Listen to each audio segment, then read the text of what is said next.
I'm Michael Hicks, one of the student members of the Oregon Brain Trust, and on behalf of University Housing, I welcome all of you to this evening's Community Conversations event titled Searching for Sasquatch, Cryptozoology, and the Science of and Folklore of Hidden Animals. The Community Conversation Series is a living learning initiative of University Housing, co-produced by the students of the Oregon Think Tank and Oregon Brain Trust, two undergraduate academic groups in the residence halls. Tonight's event was a collaboration between the Community Conversation Series and Toby Johnson, organizer of the Oregon Sasquatch Symposium. I also wish to acknowledge our co-sponsors, the Robert D. Clark Honors College, the Oregon Humanities Center, Undergraduate Studies, and the U of O libraries who have partnered with University Housing for the past 8 years to make this series possible.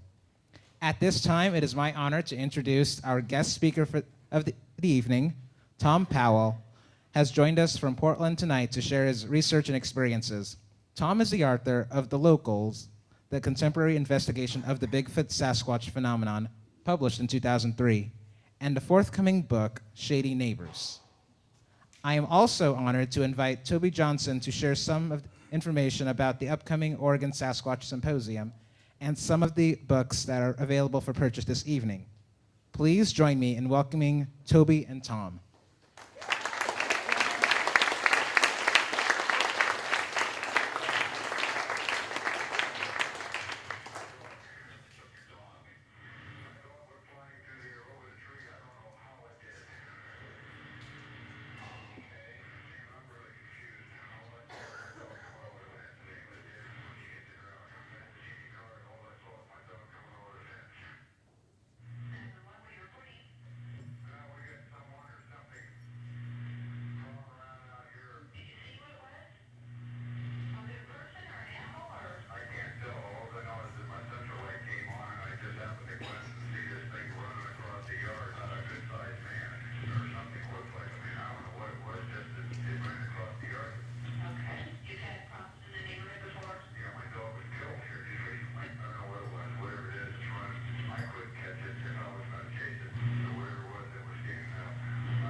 Okay. Do I need a mic? Yeah. Well, I don't know what to say about that 911 phone call. I wasn't on the other end of the phone. I wasn't in the backyard there. I'm glad I wasn't. But it's stuff like that that kind of led me to get involved with this. My name's Toby Johnson. I'm with the Oregon Sasquatch Symposium, and about 5 years ago, me and my son wandered onto something we couldn't explain that looked like a really large human footprint. We shopped that footprint around locally here and ended up finding a whole community that not only saw footprints but had all these other strange things going on. So I wanted to provide a place for the community at hand to come and talk about Bigfoot. So that's what we do once a year. On Father's Day weekend, we get together and we talk Bigfoot. And last year was a great success. We had a great time. In fact, we had about 235 people from all over America. In fact, a couple from all over the world that showed up here, and it was amazing. So what we're doing right now is we're preparing for next year, and we have a great lineup that's starting to form here. And so I can't wait to get that ready for everybody to get involved with once again. One thing I wanted to mention here real quick is that this phenomena seems to really exist. And for a lot of people, I think that just can't be. But what I ask you to look at yourself and say, am I qualified to be a skeptic? I'm certainly not a witness. I don't claim to be. I don't even know if I'm a researcher, but these are amazing stories from amazing people with amazing backgrounds. And we have an amazing speaker here tonight with us as well, who I'll shortly introduce. One thing I did want to mention here is that we are going to be meeting up the McKinsey at a place called Ike's Pizza in Leesburg, Oregon, every second Wednesday. So that would be next Wednesday, the 10th. Probably around 6:30. You can go to OregonSasquatchSymposium.com and read about that. And that would be a chance for you to come have Bigfoot and beer and actually meet some more witnesses up the McKinsey. And I hope to see you all there.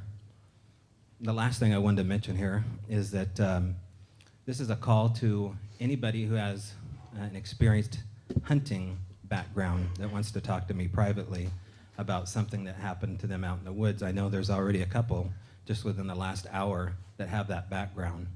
But if you have that background of hunting and you've had an encounter or a witness of some kind, please get in touch with me or grab one of my business cards. Well, it's the day after the election. Some of you are depressed. Some of you are totally happy. Our next guest and speaker tonight wasn't on the ballot, but if he was, he'd probably be under a true independent. I'm proud to introduce an amazing author, a great teacher, and a fantastic guy, Thom Powell.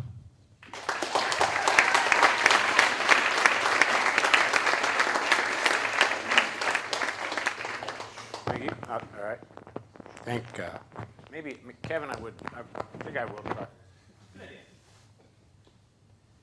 Okay, there we are. All right, let's see.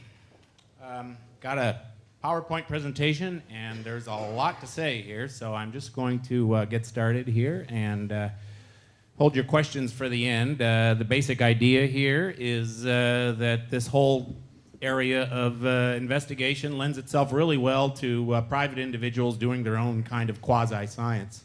So that's the sort of general theme of what I came here to talk about. When you get up and talk about a thing like Bigfoot in front of a bunch of folks like this, you do run into a few problems. First of all, I can't stand the name Bigfoot. So as much as possible, I prefer to use Sasquatch or something else that's easier to, or more difficult to say, but it's not as insulting. I mean, think about it. Would you want to be named after a part of your body?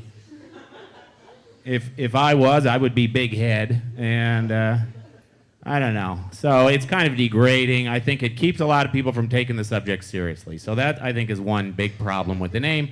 The other problem is there's all this humor involved, and it's hard to resist. So I don't resist making jokes about it, but that doesn't mean I don't, take the subject seriously enough. But hey, with a lot of built-in humor, you got to use it. I will say that there's way too much to talk about in an hour. I'm going to try and keep things to hour and 15 minutes at the very most. Questions can go all night, and I don't know. The answer to all the questions is the same. I have no idea. So we'll take the questions at the end, but hold your questions and give me about an hour to hour and 15 minutes to get through the information.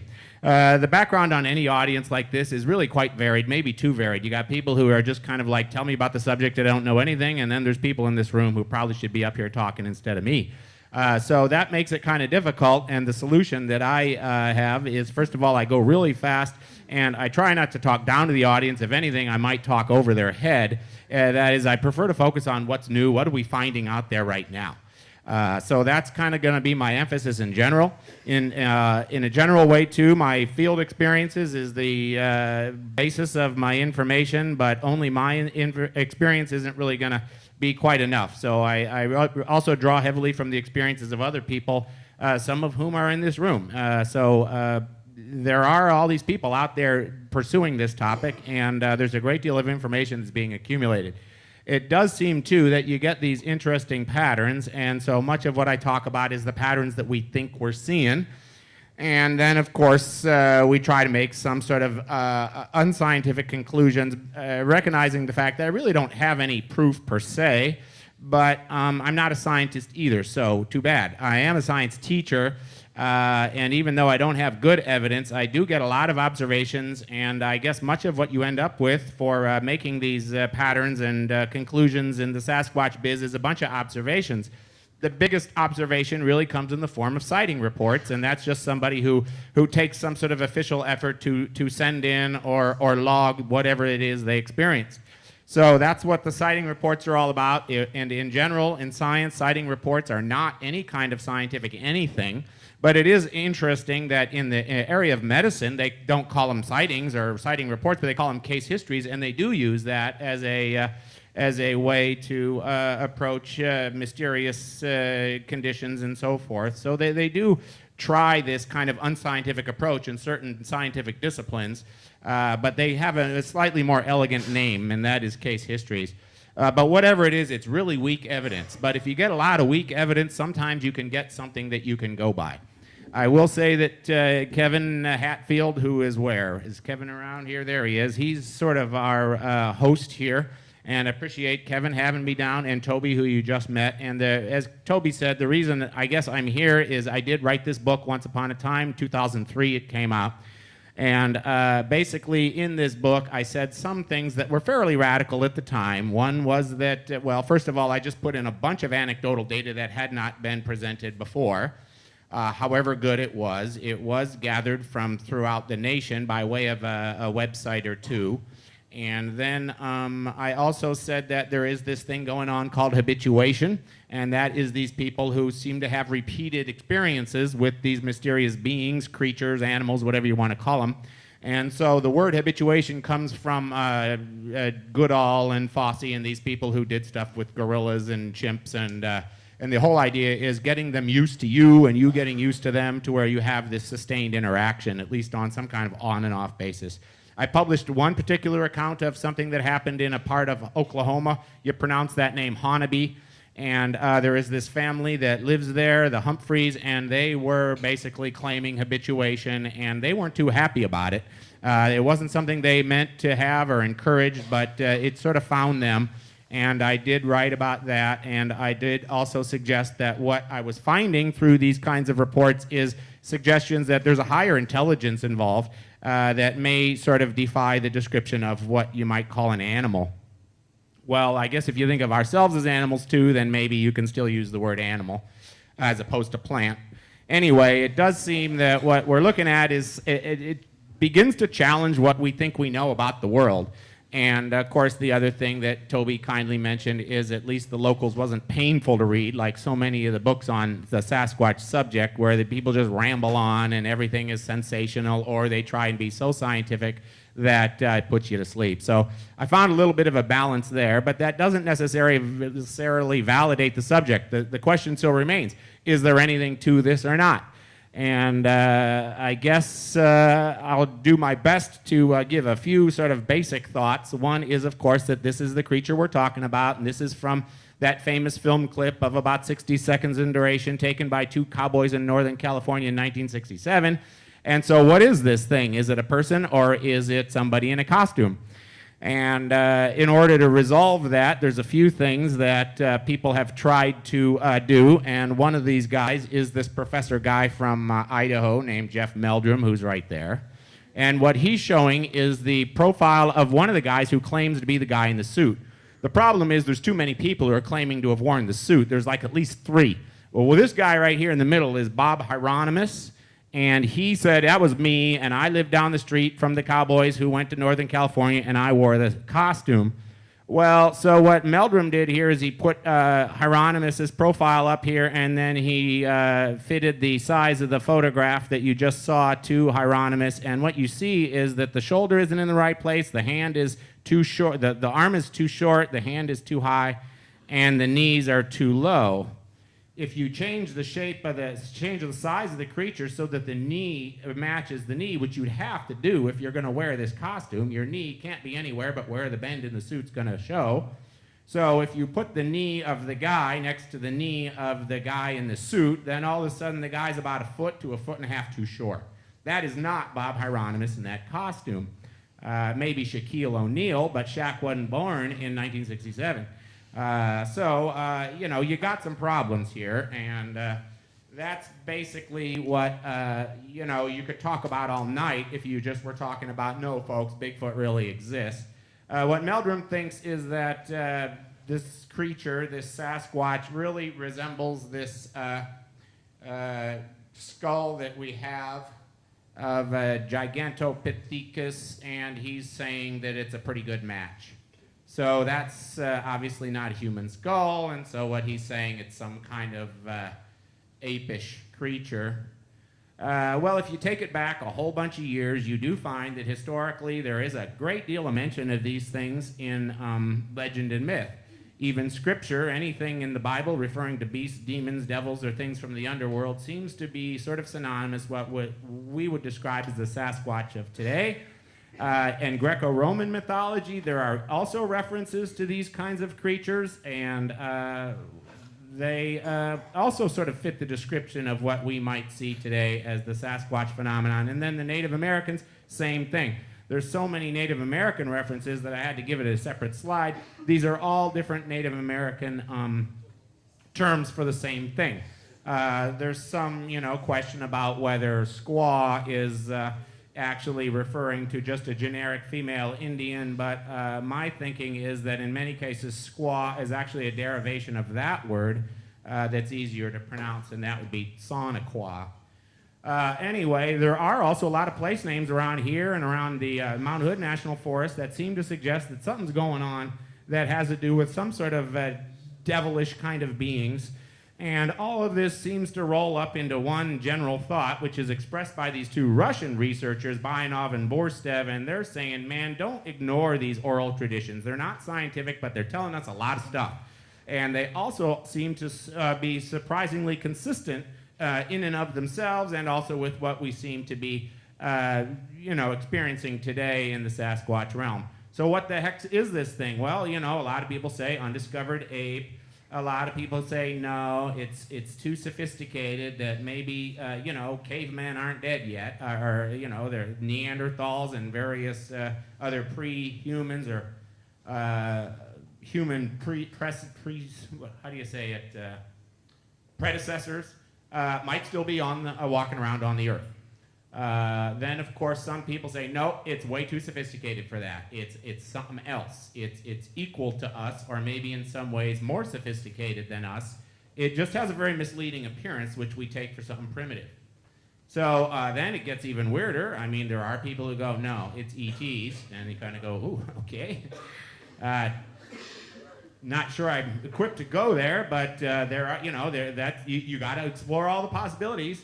And there's, of course, one more possibility. What is it? What's the last possibility? It's fake. It isn't real. So the question then is, if you ever take a philosophy class, you got to go with the simplest, Occam's razor. Take the simplest explanation. What's the simplest explanation? I'd say what? Fake? I think it must be fake. There can't be anything to this. Well, that's been treated by this Glickman dude. Jeff Glickman, PhD, forensic guy. He lives in Hood River. And he took on he did the one and only scientific treatment of the Sasquatch hypothesis. His hypothesis was that it's all fake. And he could not verify his hypothesis. He found that the sighting locations were too consistent, the creature descriptions were consistent, the eyewitnesses' integrity was much greater than he thought. In some cases, they even took polygraph tests, they passed, and he basically said, according to his statistical treatment of it, he could not discount the whole fake hypothesis. So that gives us some problems. All of a sudden, fake isn't the easiest one anymore. So what's the second simplest one? Well, in terms of letters used, I guess it's E.T. Who wants to go there? I don't know. There is an interesting little news item that is only a few weeks old. Anybody ever heard of this thing right here? Anybody know what that is? No? Well, that is what? Gliese 581 is a star. Gliese 581c is the third planet out from this star, and it is the most recent planet that has been found. And it is, as you say, a Goldilocks planet. In other words, it's in that zone where it's considered habitable. They have found a habitable planet, at least in theory. And this was announced only 3 weeks ago. It's the smallest extrasolar planet ever found, and it's, about right distance to an about right star, so that it seems to be, in fact, a habitable planet, and it's only 20 light years away. That's kind of troubling, because all of a sudden we can't ignore the possibility that there are other things out there, and they're pretty darn close. And this is just the beginning. This is the first one of these, and I'm here to tell you that in 10, 20 years, they are going to have so many more of these that it's going to make your head spin, and all of a sudden the idea that we're alone in the galaxy is going to be a hypothesis that's completely untenable. But at the same time, what do we got? Science really can't take on this thing very well. The data just isn't there. We got eyewitnesses and subjective accounts that you just can't rely on. So what does that give us? Well, first of all, I better back up for a second and tell you that I'm not a scientist. I'm a science teacher, and I started out as being rather skeptical of the whole Bigfoot thing. I was a city dweller, and that makes a big difference in how you look at things that go on allegedly in the woods. However, I was also interested in rivers, whitewater, so I moved to the country, and I moved out specifically to the Clackamas River area, and unbeknownst to me, Clackamas County, Oregon, has more Sasquatch sightings than any other county in Oregon. It also ends up being, that I did not suppose, that there is a great deal of wildlife activity along virtually any river. And these are travel routes for wildlife of all kinds, Sasquatch or whatever. And also I found that my neighbors had sightings to claim, and they were also of the feeling that Sasquatch isn't something that stays in the wilderness. And so me being on the rural fringe, all of a sudden I realized that, wow, this could be actually around here. So this was actually a fairly troubling realization for me, because I did fancy myself all scientifical. And, I just didn't really want to take that on. Well, another interesting thing happened in the 90s. The internet was invented, search engines were invented, Bigfoot websites proliferated, sighting reports started to be collected by all these websites, and the researchers, as they call themselves, all of a sudden were legion. At the same time, lots of technology surfaced, and then a few other interesting things started to happen, which brought the Sasquatch thing much more to the fore. Cable TV, talk radio, and all of their sudden need for documentary programming to fill up all these channels. So scientific mysteries became a huge topic, and one topic in general was, it gets a lot of ratings, and that is Bigfoot, and it's not the only one. But all of a sudden then what this ends up meaning is that people watch this stuff on TV, and they say, hey, I can relate, I got an experience of my own, and they find these websites, and all of a sudden what you're getting is websites getting just thousands and thousands of reports, which they got to sort out. And then, of course, I got involved with one of the websites, BFRO, and I was basically looking for, at the same time, information that I could use in my classroom, because I still didn't accept the fact that the Sasquatch hypothesis was in any way valid, but I was looking for ways to sort of dissect it using scientific method. But then I was also interested in photography, and that led me to looking at these camera traps, that is, these trail cameras, and seeing what you could get, if anything. And little by little, the neighbors around me said, hey, we don't laugh at that subject, and if you actually investigate it seriously, you will not laugh either. And so that's what got me interested in putting out cameras, and I began looking for suitable places to do that. And so at this point, I was put on my little junior scientist hat. And I'm sort of saying, hey, this is a valid concept for lots of folks. You can do your own little science. Lots of people have. The Wright brothers weren't scientists. There are these people who, this gal right here figured out all of this stuff about sparrow language by watching birds at her bird feeder. She's not a scientist or anything, but she made huge strides in ornithology. This Jane Berry gal who lives in Portland made major discoveries in botany by collecting plants in the alpine areas of Oregon. This Daniel Barringer guy found an incredible evidence of impacts hitting the Earth. He was the very first person to ever say that the Earth gets hit by objects. The scientists did not accept his position at the time, and he basically was the first person, even though he was a lawyer. He's not a scientist. But this is the biggie. If you're here at U of O, you should probably know who Thomas Condon is, because he was the first science professor at the U of O in like 1870s, but he was a minister in the Dalles, sort of a missionary in the 1860s, and through the military campaigns, the Indian Wars, he learned of fossils in the John Day area, and he started collecting and gathering these fossils and turned them over to the big-time paleontologists in the world at the time. And through these finds, they were able to document major evidence of evolution in horses that had never been found, and to this day, it is the best evidence of fossil evolution in mammals ever found. And it was done by this preacher guy. And what's interesting is that he was a preacher, and that Darwin at the time was being assailed by his critics for not providing sufficient evidence of evolution. And Darwin was put to the whole challenge of, well, if evolution happens, how come it doesn't show up in fossils? And Darwin said, I don't know, but maybe we just haven't found enough fossils yet. And everybody said, well, that's convenient. Well, then along comes Thomas Condon, a minister, and he turns over these fossils, and he ends up being the guy to present the evidence. He got a letter from Charles Darwin saying, man, you saved my butt. And meanwhile, the other minister types went to the same guy and say, what are you doing? You're giving the opposition evidence. And Condon said, look, if God wanted us to find those, if God put those there for us to find. If he didn't want us to find them, he wouldn't have put them there. And so a very interesting little concept, but it really validates the idea of amateur science. It can be done by folks like ourselves, and I'm a big advocate of going out there, make your observations, collect your info, make your patterns, speculate if you want, test your conclusions with cameras or whatever you want, but above all, you gotta share what you find, because if you don't do that, then you're really missing out on the most important part of the whole science. Now, I will say that when you study something like Sasquatch, there's some specific problems there, and one of them is basically that it's bad for your family life, professional life, and social life. If you stay up all night, every night, checking out for Sasquatch, man, you're gonna ruin your life. So you gotta kind of watch that.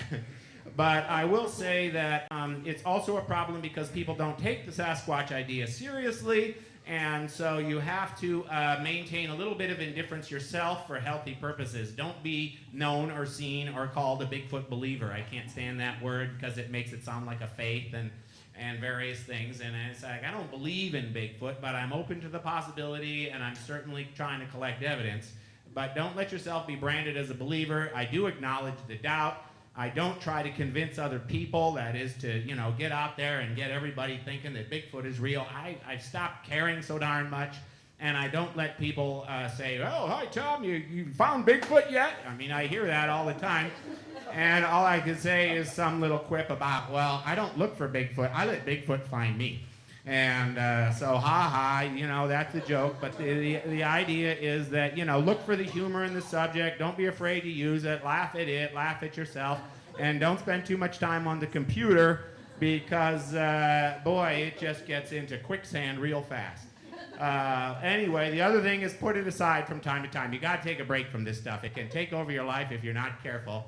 And there are some other things that it's very difficult to do, so much so that I'm not even trying. I am, at this point in my life, not trying to prove that Bigfoot exists. I'm trying to understand the concept, I'm trying to understand the topic and the phenomenon, but I'm really not looking for a proof, because here it is, Powell's cop-out. You can only prove it to yourself. You can't prove it to science. In other words, there's lots of things that I've seen that I find personally convincing, but you cannot describe those to other people and have them buy into it, because it just doesn't sound as credible when you're trying to describe it. Why? And that is because there are all these things that science expects from physical evidence in order for it to be credible. And it requires expensive analysis, specialized handling. There is no standard Sasquatch sample for DNA, so they don't have anything to compare it to. If you think you find DNA, you turn it over and they say, we don't know what it is. It doesn't match anything in our sample. But that's a very disappointing kind of conclusion if you're hoping for something a little bit more, definitive. And I think, too, that obviously, if no one's found this Bigfoot body yet, I'm not expecting to be the one to find it lying in the roadside ditch. There are a few other little things going on that don't always occur to people, and that is, first of all, the expectation of science for proof is very, very high. Carl Sagan has said it best. He said, you know, the more extraordinary the claim, the more extraordinary the evidence has to be. And so when you're saying that there's a being walking around, kind of like us, that's undiscovered, man, you better have good evidence, and so far it's just not there. But beyond that, I will say that even among the Bigfoot people, there's such a competition to be the one who finds it, who proves it, that when you come up with something that they don't, they immediately poo-poo it, and it becomes this internectine squabbling that has no end. It does seem that there are also reasons why Bigfoot maybe isn't something that the world is ready to embrace. It would be the ultimate endangered species and therefore threaten things like extraction of natural resources from public lands. And so I think there is lots of reasons why this thing is really best kept, you know, swept under the rug. Okay, well, anyway, there's one more thing, and that is I'm thoroughly convinced the creatures themselves do not want to be sort of outed. So I'll get to that here in a little bit, but basically, there it is. These are the difficulties that are tough to overcome. You know, as a citizen scientist and an observer of Bigfoot behavior, you just aren't considered a highly reliable source of information. So if you can't prove it, why you waste your time? And the answer is, well, you know, you gotta do something with your time. Everybody needs a hobby. And all of that stuff you buy at REI has to be used for something. So, you know, you gotta get your camping gear out there. And besides, you know, Tom could be wrong here, you know. You might find the body in the ditch. I don't know. But I will say that, you know, you can speculate in ways that lead to legitimate science on down the road. And by that I mean that what we're doing now in the world of Bigfoot investigation really ends up being sort of the prelude to an actual experiment. You can't do an experiment until you have a keen enough understanding that you can construct a genuine scientific hypothesis, and that comes from a very deep understanding of the phenomenon, whatever it is you're trying to study. So we are in the pre-scientific stages of learning about this topic now, and there might be more scientific studies that are someday constructed using the information that we gather right now. So on we go. And so the question is, great, Tom, so when are you going to get to your evidence? And the answer is, okay, I'll tell you about my evidence, but I already told you it's not the best, okay? People send me stuff like this, and they go, there it is. Check it out. And I go, wow, that's amazing. And he dropped his Safeway club card, too. And no, that was mine. I put it there for a scale. Oh, sorry, okay. But anyway, so you can even take something like this in snow, you coat it with this wax that comes in a spray can, and you can lift a print out of snow. And it ends up, there you got about an 18-inch print. So, hey, that's not bad. That's a pretty big foot. Now, you could talk about this stuff all night. You know, entire conferences are having to do with footprints. And I really don't have time to go into it, so I'm just going to gloss over this whole line of evidence and say that this set of 2 footprints is one of the more credible set. It comes from what's called the Bossberg prints, and it's over 1,000 footprints that were found going across a plowed field in the middle of winter in Bossberg area of northeast Washington. One of the footprints was completely, you know, sort of unblemished, and the other one was mangled as if it had been somehow mauled in a trap or something like that. And 1,000 footprints were collected in this series, and they weren't all cast, but they all showed the same features. So that's considered really good evidence. The best evidence that probably exists for Sasquatch right now is probably footprints. There are other kinds of casts, though. This is a handprint lifted by Paul Freeman, and he felt that he found a place where something had stopped to drink, and the handprint was very big, and so that is a cast of that. There is a body cast now, which came from the Skookum Meadow area, so they call it the Skookum cast. And of course, what they think is the thing sat down, and so they poured a bunch of plaster in there and got an elbow and an arm and a butt and a leg and all of this stuff. So the joke is that it's the butt cast. This is my favorite piece of evidence. A guy sent me this from Kittitas, Washington, Guillermo Hollander, and the lady who lived down the road from him said Sasquatch put its face on her window. And man, he thought, should I take this class out? Man, we could get DNA from this. This is going to be so cool. We got the evidence. And I'm like going, I don't know, Guillermo. That may or may not be the greatest evidence. And he's going, what? Look at the size of that mouth. That can't be anything. Well, it is true that if you look at those inches there, that's about 4 inches across on that mouth. And I put my face on the glass, and my mouth was 2 inches. So my mouth is pretty big, and that thing's a lot bigger. But, I'm trying to be all scientific, and I'm going, I don't know, Guillermo. It may or may not be what, you can't tell. I do like the little nose print, though. Isn't that great? Look at that thing right there. That's his nose, whatever it is. And so he's like, well, it's got to be. And I go, well, it could be other things, Guillermo. And he says, yeah, like what? And I go, well, I don't know, Mick Jagger. But, in truth, those lines don't match. The lines are crooked. If it's Mick, then all those lines got to be parallel. Mick is not a perfect fit for that. So it's like, okay, forget Mick. Well, the Rolling Stones logo isn't so bad. But, there are other people with a bigger mouth. You ever heard of Steven Tyler? Are you guys old enough to know who that is? Well, check that out. That dude's mouth is bigger, okay? And he's even got the little white stuff from the window still on his mouth. So that's proof, I'm sorry. I could go on all night like this, I'm not tired. I'm not proud. Anyway, when it comes to photographic evidence, it gets better, folks. Here it is. We call these blob squatches in the biz, okay? That's not a Sasquatch, that's a blob squatch. Can y'all see it, first of all? What? No? What's the matter with you people? God! And you call yourselves Bigfoot? It's right there! Over here, I'll tell you what, I'll zoom in for you. Does that help? All right? There's an eye right there. That's the head. This is an arm, and I have no idea what that stuff is right there. But here's Powell's rule. If you have to outline the shape for people to see it, it's no damn good. But this is the kind of stuff that people go, man, I got him on film. Sure you do.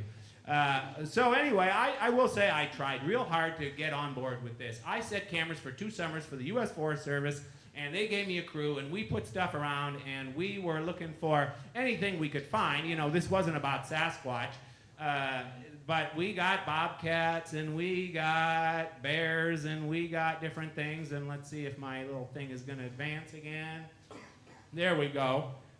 First of all, we did find that the bears show an interest in the little camera gizmos. The bears are not, there's something that the cameras give off that seems to give their presence away. And that is this little, you see that little box on the wall there, on the tree? That is what the camera is being triggered by. And so the whole idea that those things are not detectable by the creatures in the forest is probably not true. But that's the way you do things for Forest Service protocol. You put the meat in a little mesh thing, and that way the creatures have to work to get it off of there. And we never got any Sasquatch pictures. But then I progressed to video, and this is the area around my house, and my house is just off the map right there. Or if you're looking at that picture, it's over off next to Estacada right there. And all those pins that you see in that map were put there by Frank Canister, and those are all sightings of one kind or another in the Clackamas County area. So Frank Canister felt that there was a lot going on in this area, and so I said, perfect, I'm going to work this area. And I happen to live right in that area, and I'm pretty rural. And I have also, as I said, the river around my house. And so lots of opportunities for wildlife activity. And these pictures seem to move slowly, but there's the river nearby.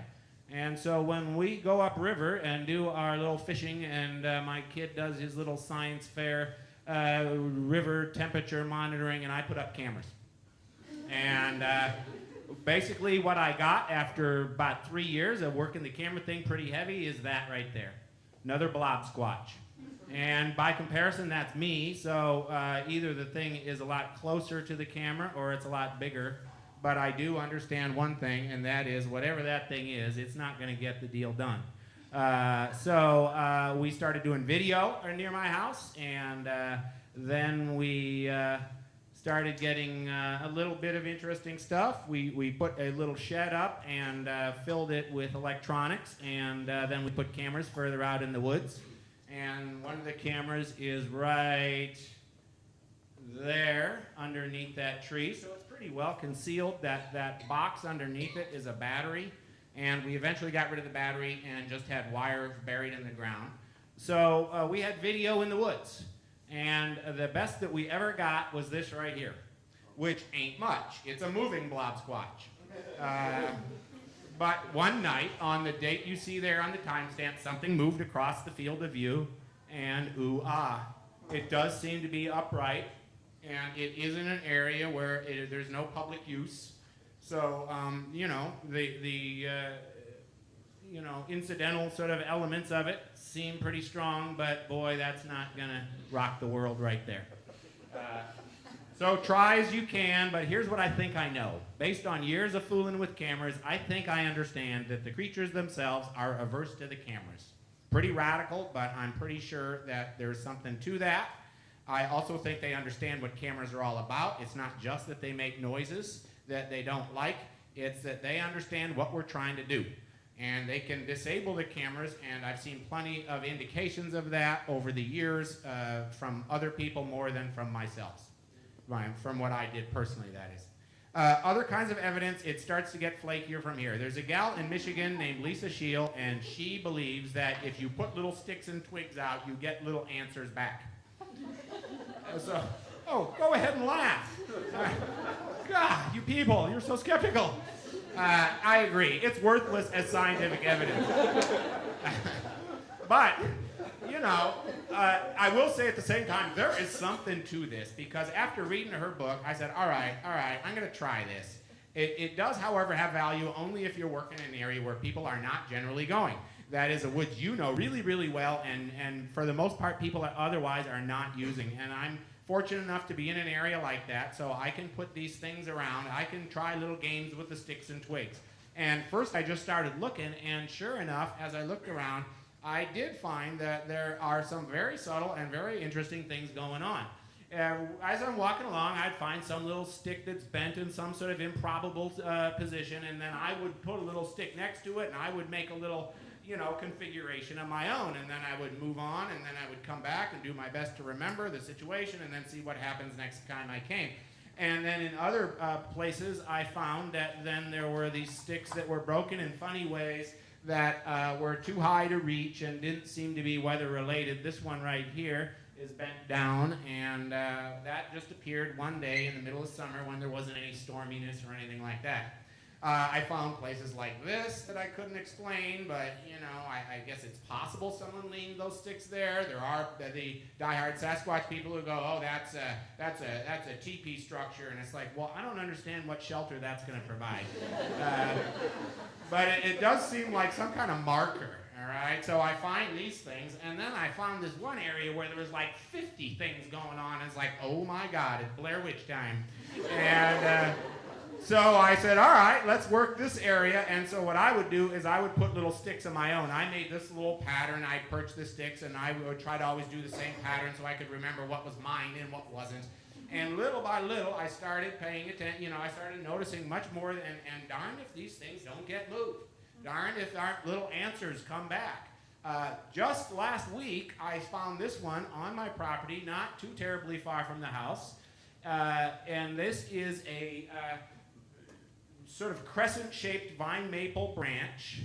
And there was no vine maple above that it could have fallen onto this branch. And it landed right on that twig, and it is balanced incredibly delicately and precariously right there.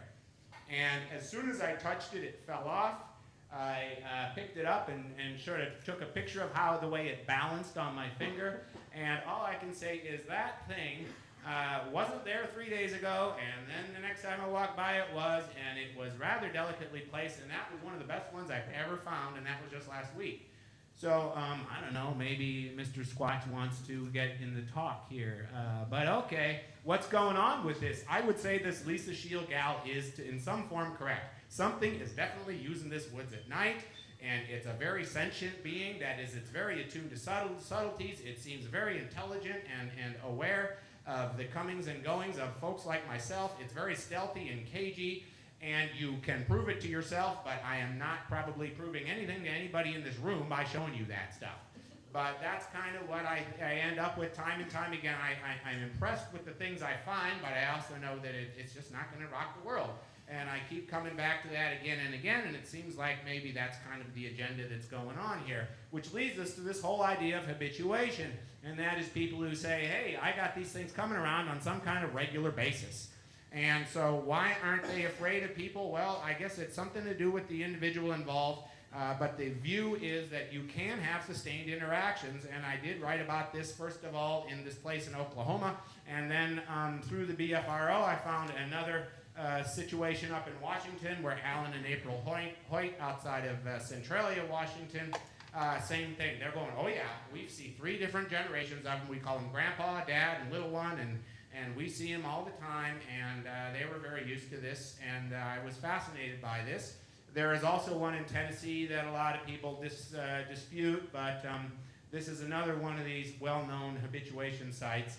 And there are more recent examples, and there's a couple folks in this room who are going, hey, I got that too. And this is one guy in Vermont who wrote this book, which basically is talking about the same thing in his area. So this is a thing that's starting to surface more and more.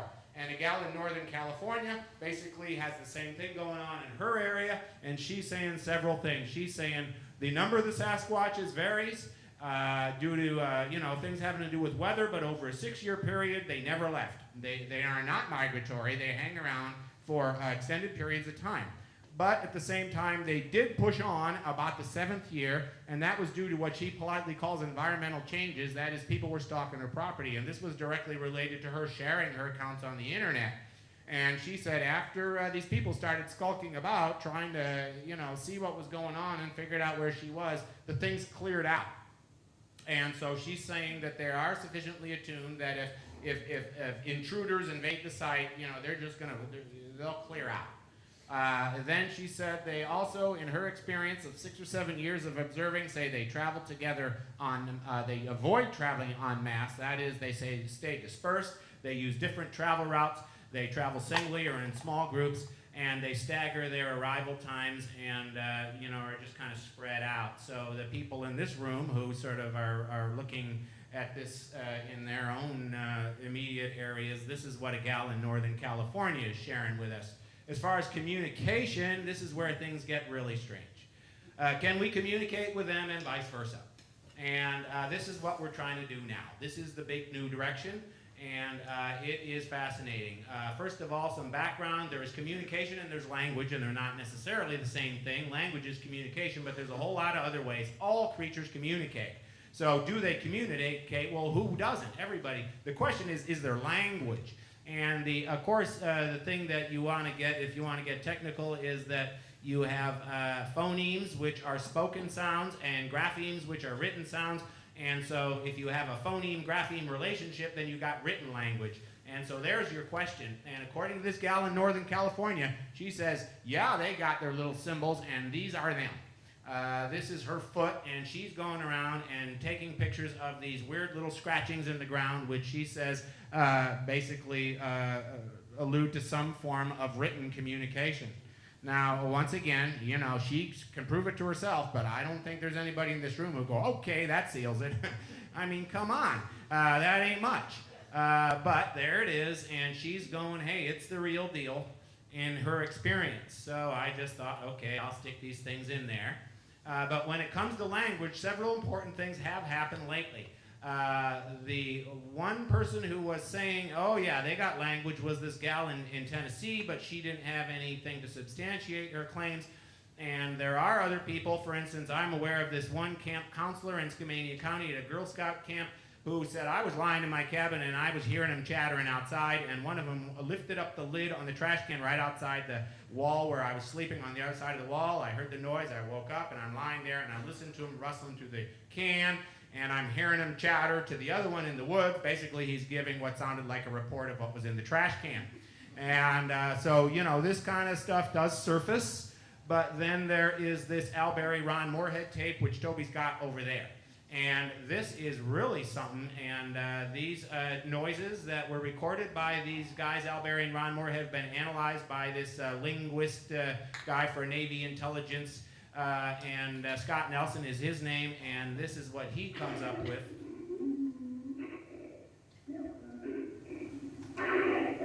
purposeful.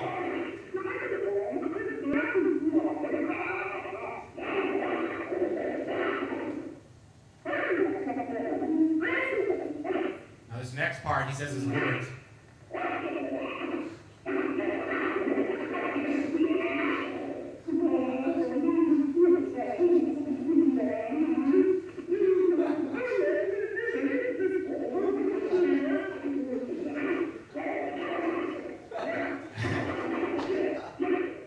He's trying to take that and break it down. And he's got this encryption software, which you can get now on the internet, but he got it from Navy intelligence, and he has broken that down, and he says he's identified words, and he says one of the words he's picked out of there is food, and this Scott Nelson guy has really done some fantastic work with that tape.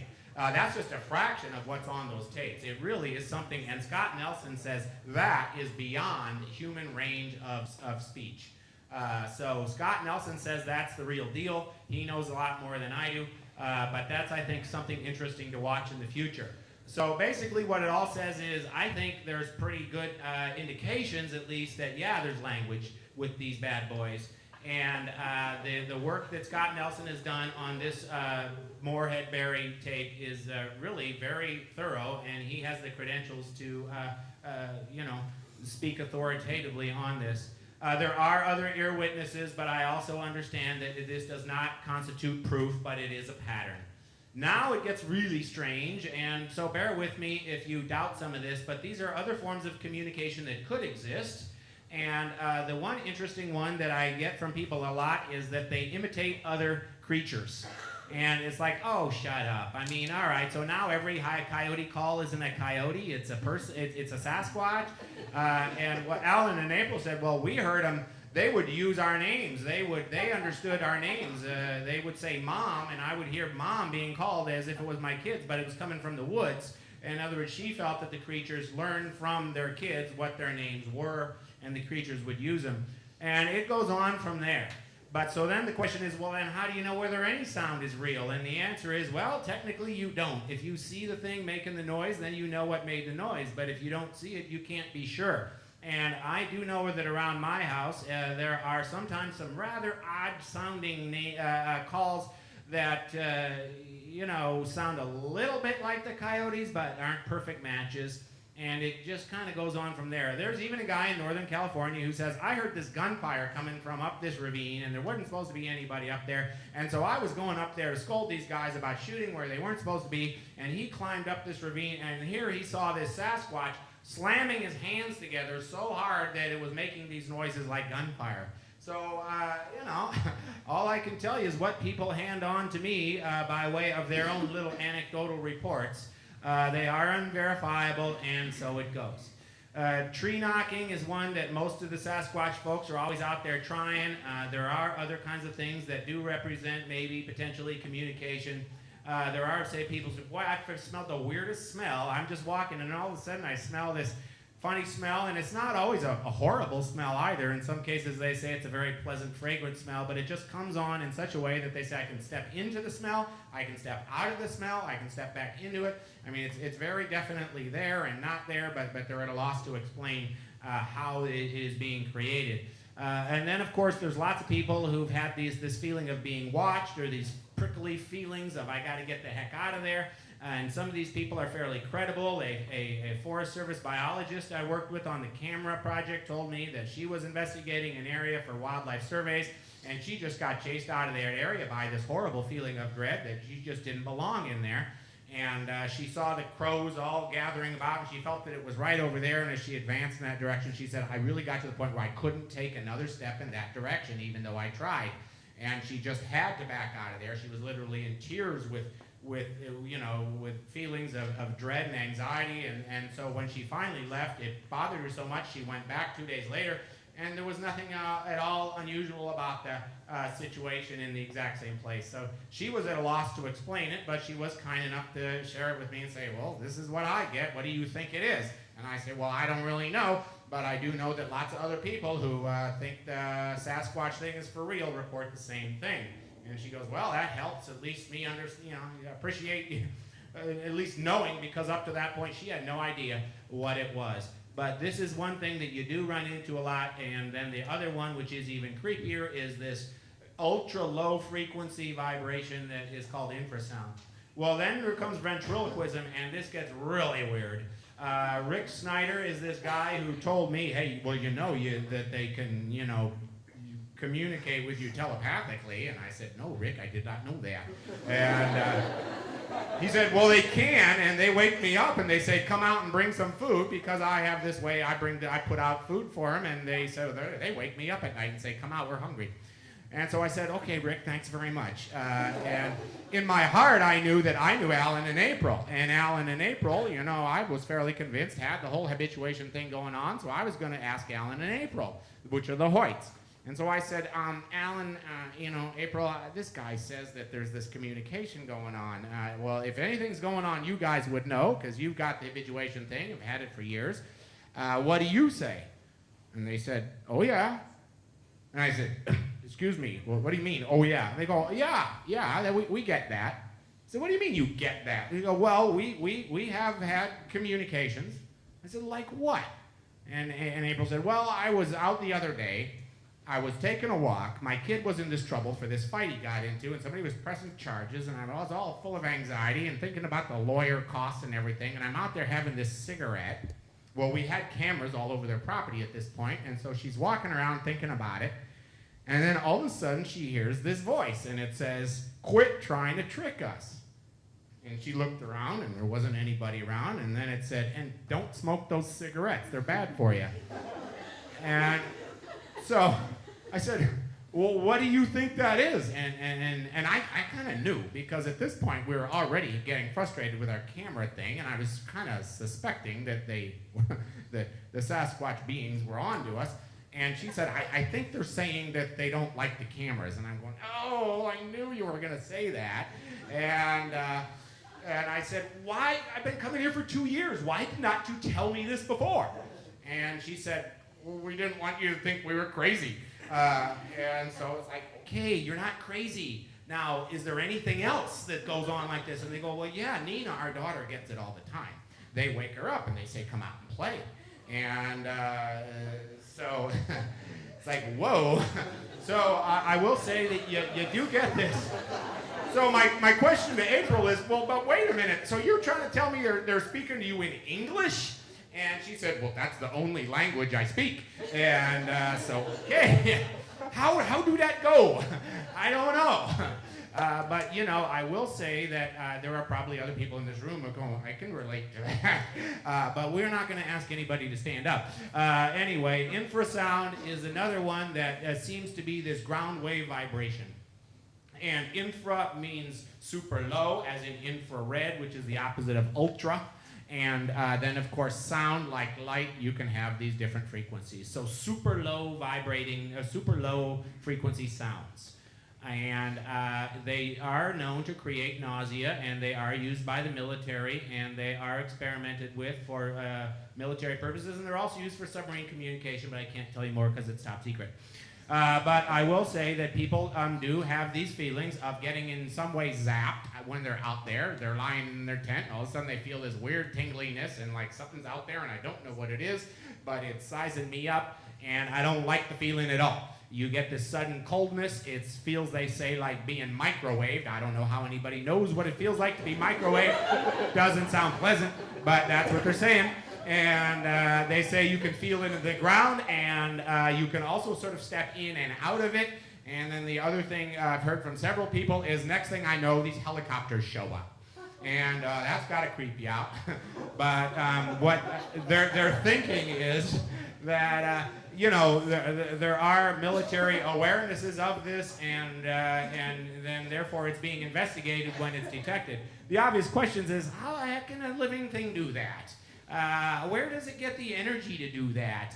How does that, what's the purpose of it? Is it just to intimidate you, to get you out of there? Is it some kind of communication? We have no real answers to any of this stuff, but it does seem to be that it's some kind of like manipulating of you. They're throwing a vibe at you, which is maybe just intended to disable you or something, I don't know.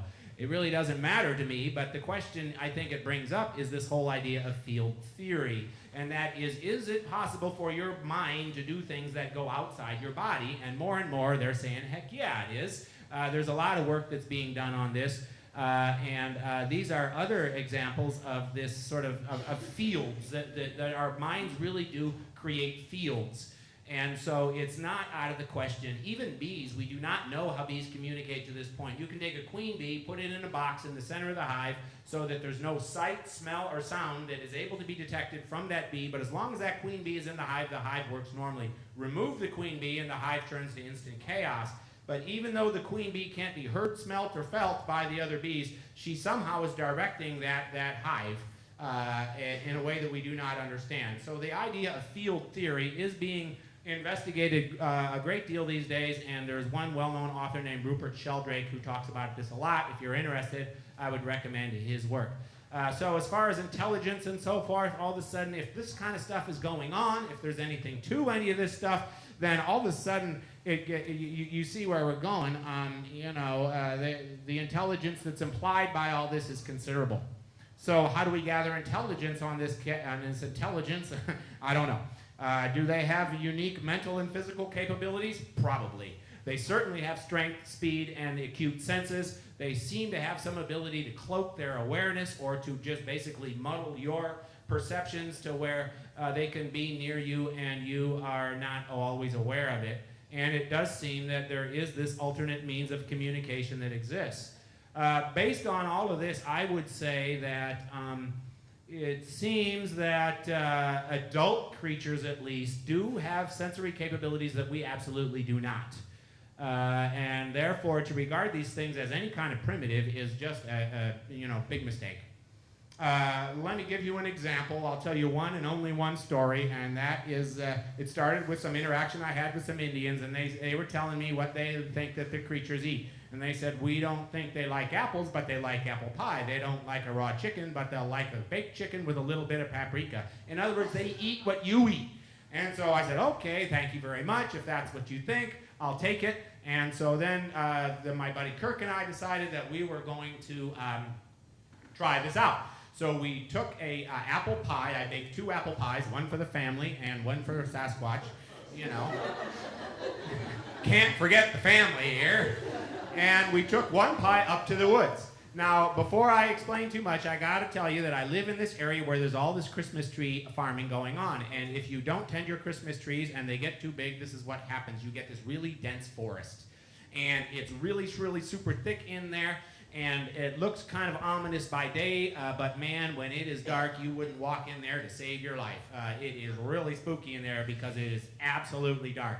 So keep that in mind, and keep in mind the area that I'm working. And that is, first of all, around Estacada, but also we took the pie to Fish Creek, and Fish Creek is, well, my little pointer isn't working so well right now. This is Fish Creek and the Clackamas River right here, and we drove the pie up to Fish Creek, and we walked into this area right here, and it's about 30 miles from my house. We left the pie hanging in a bag on the stalk of a branch sticking out from the tree, and then we went home. We hung around for a while, and then we went back to my house, and then by the time we got back home, it was about 1 o'clock in the morning, and then Kirk had to take off. But this is the basic area. So Fish Creek is in the middle of the National Forest area, and then my house would be in the white part downstream, so about 30 miles away. Okay, so then I decided about 1:30 in the morning I'm going to take a little walk, and I'm walking down the trails around my house that look like this. They're kind of creepy and thick with foliage in the summer, and I'm walking along this trail, except it was pitch dark. It wasn't like this, it was more like that. And all of a sudden, on this steep hill that I'm walking next to, as you see here, there comes this crashing down the hill. And so I, of course, figure, well, it's a deer or something, but it's coming right toward me. And so I move over to the side, and then it changes course, and it's coming right toward me again. And so at this point, I'm thinking, well, I'm pretty sure it's a deer, but I don't want to get bashed into by deer, especially if it's got a big old rack. One of those things could kill you. And so I kind of hightailed it down the trail to this tree right here, And that tree, which you can barely see, has a bench right there next to it. And so I stood up on the bench next to the tree, and so the trail was clear so that this deer or whatever it was coming toward me could just go right on by.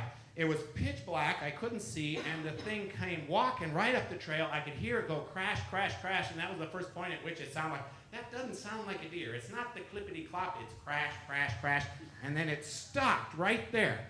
And I'm standing there trying to see what it was, and I was just peering into the darkness, and I could not see anything. In fact, it was like extraordinarily dark. Up to that point, I could see a little bit, but I was, and then it came so close to me that I thought, I was hugging the tree, standing there hugging this tree, just trying to be part of the tree so that I wasn't in its way, whatever it was, and it was standing there, and it wasn't moving, and we were just waiting and staring at each other.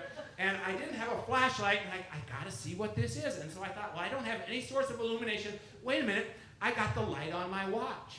So I pushed the little button on my watch so that the dial illuminates, and I'm shining it at the thing like this.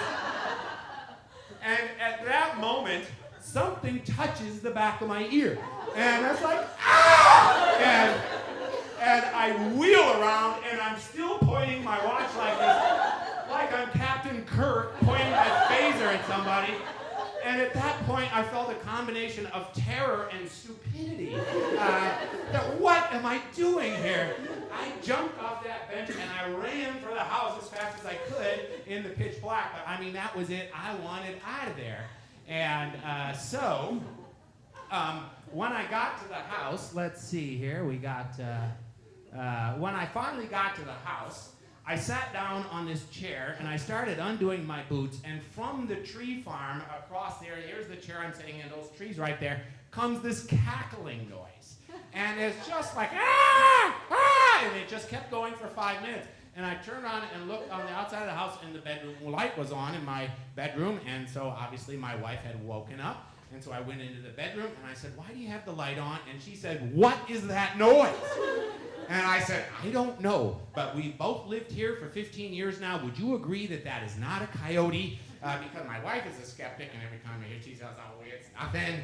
And so I said, that's not a coyote, right? She said, I have no idea. I have never heard that noise before in my life.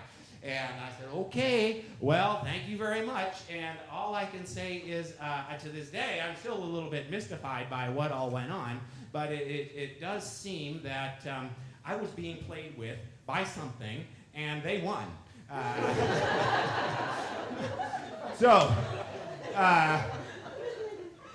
There is a saying, there is a bit of Indian lore in the Clackamas drainage. The Clackamas band of the Chinook Indians, they say that the Sasquatch creatures that live in the Clackamas have this rite of passage, this rite of manhood, in which when you are considered an adult Sasquatch, the thing you have to do to prove your manhood is you have to run up and touch a person without them seeing you. And so I remember thinking, dude, well, okay, I'm glad I helped the fella grow up. So anyway, what does all this mean? I would say human versus pongid. In other words, pongid is ape, and I would say, man, these are intelligent beings. They do not need or desire our civilized lifestyle. They know we are pursuing them. They do not wish to cooperate. They do want to be left alone. They learn and adjust their behaviors in response to observed human behaviors. In other words, if you're seeing pouring plaster and impressions in the ground, they are going to stop leaving footprints. And I've seen that again and again. So they avoid leaving tracks when they are made aware of our interest in them, and same with cameras. So females and children are more trustworthy, the humans that is. Kids are more trustworthy than males. Females are more trustworthy than males. Go figure. Anyway, Sasquatch also inhabit areas much closer to population than you might think. Their cunning, stealth, and speed are much greater than most people realize. And if you want to build trust among these things, it takes a long, long time. Unavoidable conclusions. Yes, there's language. They even got humor. I just keep thinking about what happened to me, and I cannot help but think that they were playing games with me. And I think that noise that I heard from the trees while I was taking my boots off, they were laughing. They were high-fiving each other. Oh, that was beautiful. That's all I can come up with, but I think they are intelligent, sentient beings. They have Zen-like patience, and they do have some ability to mimic sounds. In other words, in general, they seem to be some form of anti-humans. That is, they are the diametric opposite of day-living folks like us. They occupy the nocturnal hominid ecological niche. They are the nighttime version of us. Humans adjust their environment to suit their needs. It seems like the Sasquatch adjust their needs to suit the environment. And so, of course, that makes them, a much more eco than we are. The Sasquatch most certainly possess sensitivities and capabilities that we do not. How far these capabilities go, I have no idea. But they can operate in total darkness. They do possess several forms of communication. They have several effective means of intimidating you if they don't like you or don't trust what you're up to. And they can generate certain types of fields that challenge our understanding of physics. They are consistent, this is all consistent with Indian interpretations, and the Indians basically say they're a tribe. They are not animals, they are not apes, they are a tribe. A very mysterious tribe to be sure, but they are a tribe nonetheless. And this is according to these Grand Ronde tribal folk, and they say there's one area, it's not the casino Spirit Mountain, but there's an actual Spirit Mountain, and they say this is an area where you go to get in touch with these beings, and it is on tribal land, and you're not allowed there. Other forms of communication do seem to exist. They do seem to have extended families. Human actions are very much observed by the Sasquatch, it seems, and as I said, trust building takes years, and the creatures do have very different personalities. There are some people who say the ones around them are not nice, and the ones that seem to be around me are fairly benign. I haven't had any kind of horrible things happen to me yet, and so I think that I can see how from place to place there might be a very different personality to these things, whatever they are. Other forms of communication and so forth, though, you do seem to get, and the creatures will go away. And this, according to the gal who lives in Northern California, she says she witnessed extended families, and she built trust, and the creatures will leave if you try to sneak up on them, but they will come back. Now, here's where it gets really interesting. I've done some research about other places in the world where there are hunter-gatherer people. And these creatures, these are people, first of all, that are living in the forests in places like South America and Africa and Indonesia. And these are not Sasquatches, these are folks. And they also operate very much like the Sasquatch would around here. In other words, there has been all the scientific study done of these humans that are called forest-dwelling hunter-gatherers. And these are different groups of humans that we know of around the world.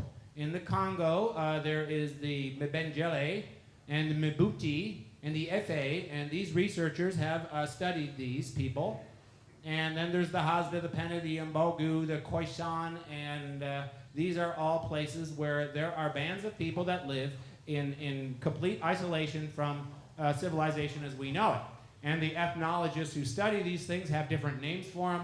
My favorite one is FDHGs, forest-dwelling hunter-gatherers. And so for the next few slides, think about FDHGs. But basically, they're clans of people that do live in the forest, indigenous people, if you will. And among the FDHGs, there are several interesting characteristics. One is they need a lot of energy, so they got to have a lot of food because they live outside all the time. They are highly mobile, and they change their camp conditions a lot. They move around, and since they move a good deal, they do not build much in the way of dwellings, and they don't have very many possessions, and their main personal belongings are tools. They don't build much else. They basically practice subsistence technology, and the information about hunter-gatherer populations around the world is very sparse, and this leads to misperceptions and misinformation. And all of these populations of people practice avoidance from, other civilized folk who live around them. They're all self-sufficient. They're hunter-gatherers. Now, again, these are people, but the similarities should be eventually kind of obvious here.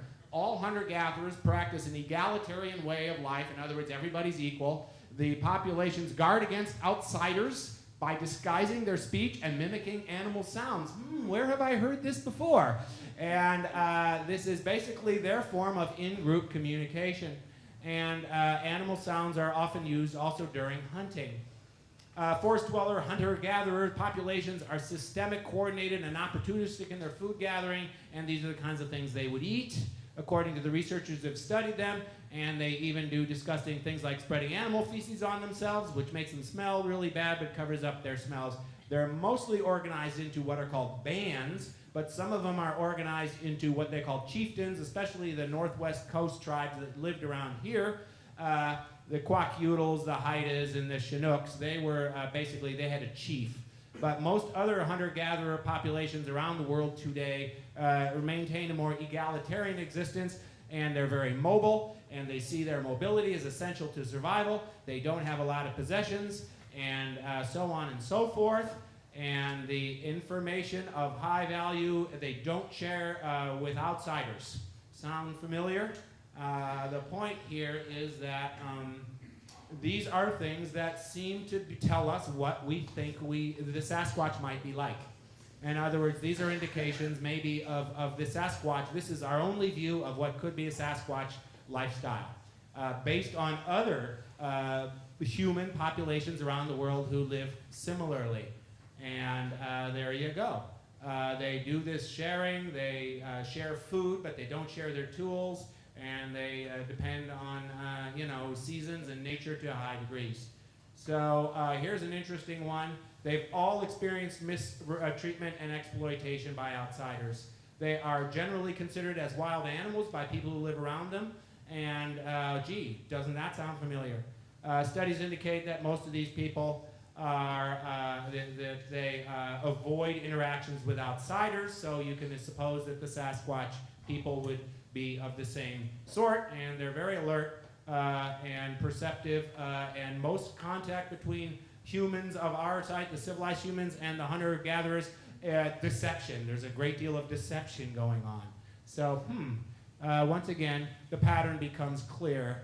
And the last ones are, of course, that people who live near the hunter-gatherer populations say, they're just animals, and therefore they're allowed to shoot them.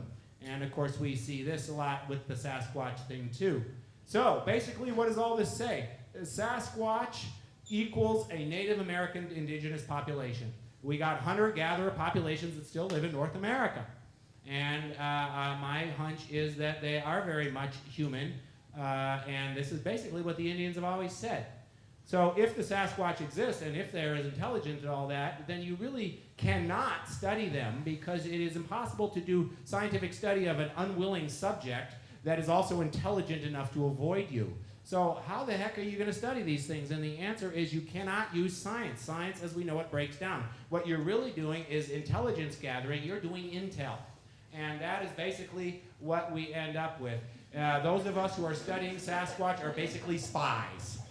And so fine, let's do a little spying, okay? The intelligence gathering, basically, we can't isolate the variables. You cannot study these things scientifically for these reasons. You just can't control the variables. You can't get them to stay put. Okay, so anyway, so what? Let's spy. Or should I say, let's do some intel. And this brings us back to the Patterson-Gimlin footage. Here's the little famous clip.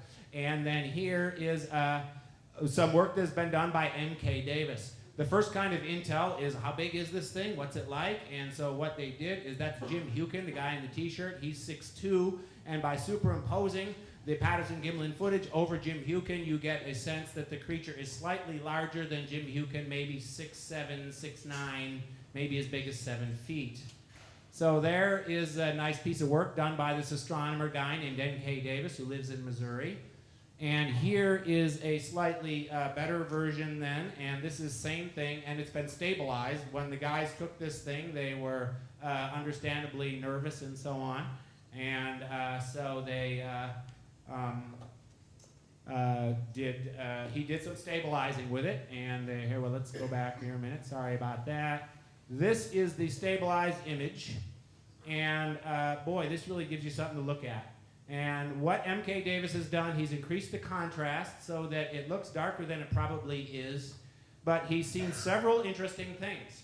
One of them is, he says that that's not a sagittal crest on the head. That is a top knot. You know what a top knot is? And remember the Portland Trailblazer guy who, Brian Grant, had a top knot of hair? It's a little ponytail that sticks out of the top of your head.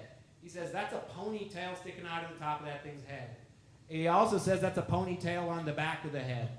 And he also says, with some enhancements, that there are braided hairs along the side of the head. So what he's saying is that this thing is doing its hair in some form that is sort of utilitarian, keeps the hair clean and out of the way. Other things that they think they're seeing is, first of all, it's got big butt muscles. And anybody with a costume would not probably have added that little detail, especially two cowboys from Yakima, Washington. There are clearly breasts on that creature, therefore it is a female. And also you see on the thigh on the near side, there is this slight variation in light, which is taken to be some kind of scar or injury or flexion of the muscle. And therefore what that is saying is that if this is a suit, this is the tightest, best fitting suit has ever been made. Even by today's costuming standards, you could not do that kind of work. Two cowboys in 1967 could have never put together a costume of that quality. So basically, the more you look at this and the more you study it, the more you begin to see that this is some kind of creature. The fingers are flexing, and therefore all the digits in this thing would work, and therefore it would be even more unlikely that there would be any kind of mechanical operation. So the work of M.K. Davis to highlight this and stabilize it the way you see here really adds to the amount of information you can glean from it, and it all seems to point to the fact that this is, it is what you're seeing. Notice how the head just whips around. He takes a quick look, and then he looks away, and that kind of mobility in a costume would be also very, very difficult to achieve. So everything about that to me says, I think that's the real deal. So basically what we got here is, if there's anything to this, the human family tree, according to this Ian Tattersall guy, he's a big name in anthropology, he said the human family tree has a lot of branchings. It's entirely possible there's a lot of branches out there we don't know about. Now when Ian Tattersall says that, he means dead branches, he means fossils. And what we're talking about is recent fossil discoveries like these. These are fairly old. Neanderthals and Java man are not new, but they were both von Koningswald discoveries back in the 40s. This is very new, Homo floresiensis, and only 18,000 years old. And yet they're saying it's extinct. Well, there is no reason that something that lived 18,000 years ago would have gone extinct. It made it past the Ice Age, and it made it past any other catastrophes. Why would something that's only 18,000 years old be extinct? It makes no sense. And then we got another one that has been found just within the past couple of years in Siberia, and that is a 30 to 40,000 year old specimen of bones. It's not Neanderthal, and it comes from a cave in Siberia. And so once again, it's like, well, why, if it's that young, what makes you so sure it's dead? It's gone. And so basically what I guess I'm doing is I'm waiting for the other shoe to drop. And that is that Dr. Tattersall guy says, yeah, there's branchings of the human family tree, but that they're also what? They're still around, right? They're still alive. And that is, I think, the only radical thought that anthropologists today really haven't wrapped their head around, at least not in public. And there's only one more thought, and that is, if you really want to put all these weird things together, then we do have, well, first of all, everybody's trying to unify things today. Theory of everything, unification is big. Theories that put everything together, like Einstein's general relativity and Heisenberg uncertainty principle, we want to put all these together. Well, what if we unify hominology? I don't think you really want to, because basically what it ends up saying is that the demons that we know of as the Sasquatch, that is the earth-based mythological beings, might have something else to do with these extrasolar planets. And Gliese 581c, this thing is really causing some problems, and that is all of a sudden the angels and the demons might in fact be somehow one big ugly ball. The angels are the beings from above, the demons are the beings from below. They in some form maybe are interacting with each other, we don't know. But some people who say that they're communicating with the Sasquatch get this kind of a message. Yeah, we keep an eye on things. And we know about those ET things. We don't like them, but we know about them. And then the person's like, well, I don't get it. Why don't you like them? Well, when they come around, we get put to work. And the person who's, says they have this communication then asks, well, what do you mean, put to work? And Sasquatch, being that this gal from Hawaii felt she was communicating with, said, well, who do you think built all those Neolithic structures in Europe? These giant rocks that are perched on anyway. So it gets pretty ugly.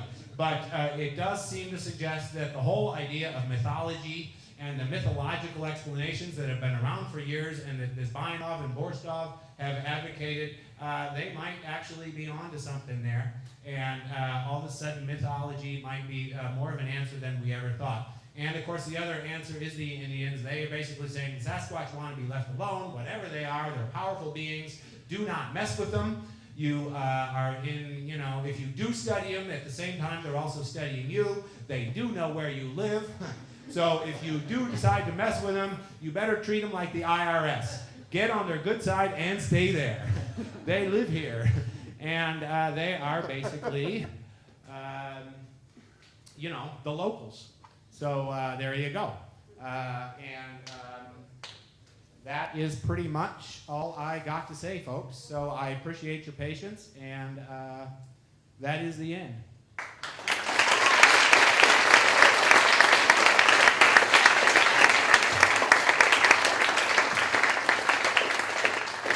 As I said, when it comes to questions, it's basically always the same answer. I have no idea. I can speculate, I can guess, but lots of other people in this room can too. But I don't want to keep you people because I know you students have homework to do and beer to drink. But I went to college too. Anybody have a question or two very quickly before we break up here? Yes, sir. You touched a lot on what goes on in the U.S. How is it in comparison to the rest of the world? I don't know. Next question. Anyway, Bayanov is very conversant on stuff, and basically what the Russians are saying is they're Neanderthals.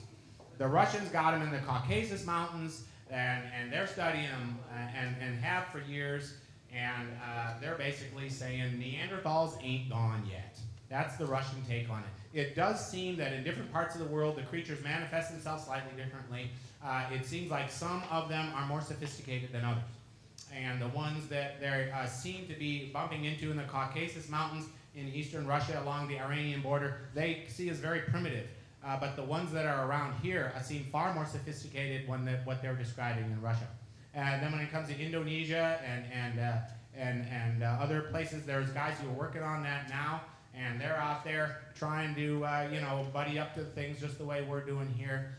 So it is being pursued. There's some serious guys in Australia who are really working it down there. Rex and Tony and these guys, and they're basically finding the exact same thing we're finding. The Australian version seems to match the descriptions of what we're bumping into down the line to the letter. But it does seem to be manifest itself in most continents, with the exception of Antarctica. Yes, in the back. The people who filmed the black and white, the famous tape, has anybody asked them where the costume is? Oh yeah, well Bob Patterson is Roger Patterson is dead. Bob Gimlin is still alive and kicking and a great guy, and he of course. Gets tired of answering the questions, but he says, what costume? There's no costume. We're a bunch of poor cowboys. We rented the camera, and the fact that it was a 16mm camera meant that it lent itself to the kind of analysis that M.K. Davis has been able to do. If it was 8mm film, the quality would be much worse. But they said we were operating on a shoestring. We didn't have any suit. But certainly the guys who were saying that they had the suit, Bob Hieronymus and them, are basically saying, oh yeah, it was a suit, and they go, well, at one point they say it was a rented costume from a guy in North Carolina, and then they say it was a horse hide, so they're not even consistent about their own story. So it really starts to stink to high heaven why these people feel the need to step forward and create this whole web of stories about how they were involved in it is not at all clear. But no one has produced a suit because they know they can't. And as soon as they hold up the suit, it'll be more obvious than ever. I think they know in their heart of hearts that they wouldn't dare hold up a suit because nothing is going to give you the kind of results you see on that picture, on that clip. But good question, yeah, and you can read about this, but basically they say they got the suit, but we lost it, gave it away, sold it at a garage sale, don't have it. Anybody else? Sure. Yeah, I was wondering about there's a Michael Green sort of thermal photo that's been from North Carolina. Yeah, well, there's more stuff coming. We're sort of eagerly awaiting these people who say they got stuff. And of course, the problem is with most of these pieces of footage that people have now, they're trying to sell it. And it's my feeling, as soon as you try and sell it, you just ruined it. If you got something that you think is going to rock the world, there's only one thing to do and that is give it away. Make it available to anybody, anytime. Because if you try to sell it, you're immediately you're tainted goods. Your motivation is suspect. But there are people who have clips. I'm not particularly familiar with that one. I don't do the internet stuff as much as I used to. I sort of focus on my little area. And so frankly, I'm not as aware as I used to be of all the things that people got going. But I do know there's little clips here and little clips there, and everybody thinks they got the great deal, but they end up being mostly blob squatches. So I don't know, quite honestly, about that one, but I sure would like to see somebody come up with something really good. There is a guy in Kentucky who, Adrian Erickson, who's got a show he's working on. He says he's got great stuff. Great, let's see it. I'm tired of waiting. Yes, sir. At first I thought that Bigfoot was like a myth until my cousin, he saw something big on two legs walk from tree to tree up in the mountains. Okay, well, him and a lot of other folks, especially around here, this is a great area, and I think there's always more people than are even coming forward. But it does seem the pattern is abundantly clear by now. I don't doubt it for a minute, but of course, what do you do with it? It's just more stories. Science doesn't want to hear it, but I have little doubt that he and a lot of other people have had such experiences. Yes? It seems like I read about a Yeti preserve in the nation of Bhutan, a Buddhist-run country.